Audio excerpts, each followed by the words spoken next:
ଥରେ ଗୋଟିଏ ଜଙ୍ଗଲରେ ବାଘଟିଏ ଖାଦ୍ୟ ପାଇଁ ଏଣେ ତେଣେ ବୁଲୁଥିଲା। ବୁଲୁ ବୁଲୁ ବାଘର ନଜର ଗୋଟିଏ ଗାଈ ଉପରେ ପଡ଼ିଲା।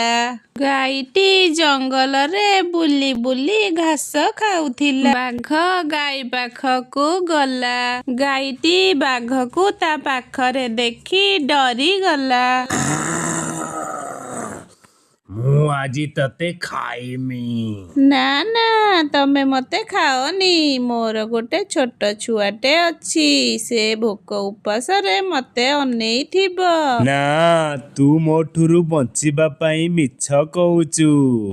ନା ନା, ମୁଁ ମିଛ କହୁନି। ଯଦି ତମର ବିଶ୍ୱାସ ହଉନି ତମେ ଏଇଠି ଅପେକ୍ଷା କର। ମୁଁ ମୋ ଛୁଆକୁ ଖାଇବାକୁ ଦେଇକି ତମ ପାଖକୁ ଆସିବି। ତାପରେ ତମେ ମତେ ଖାଇଦବ। ଠିକ୍ ଅଛି, ମୁଁ ତତେ ବିଶ୍ୱାସ କରି ତତେ ଅପେକ୍ଷା କରିଛି ଏଇଠି। ଶୀଘ୍ର ଆସିବୁ, ନହେଲେ ତୋ ସହିତ ତୋ ଛୁଆକୁ ବି ଖାଇଦେବି।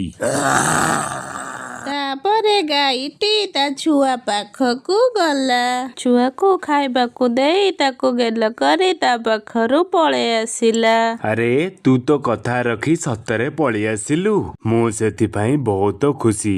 ମୁଁ ତତେ ଆଉ ଖାଇବି ନାହିଁ। ତୁ ଯା, ତୋ ଘରକୁ ଫେରିଯା। ତାପରେ ଗାଈ ଖୁସି ହେଇ ତା ଛୁଆ ପାଖକୁ ଦୌଡ଼ି ଦୌଡ଼ି ଗଲା। ତା ଛୁଆକୁ ସବୁ କଥା କହିଲା। ତା ଛୁଆ ସବୁ କଥା ଶୁଣି ଭାରି ଖୁସି ହେଇଗଲା। ମା ଛୁଆ ଖୁସିରେ ରହିଲେ।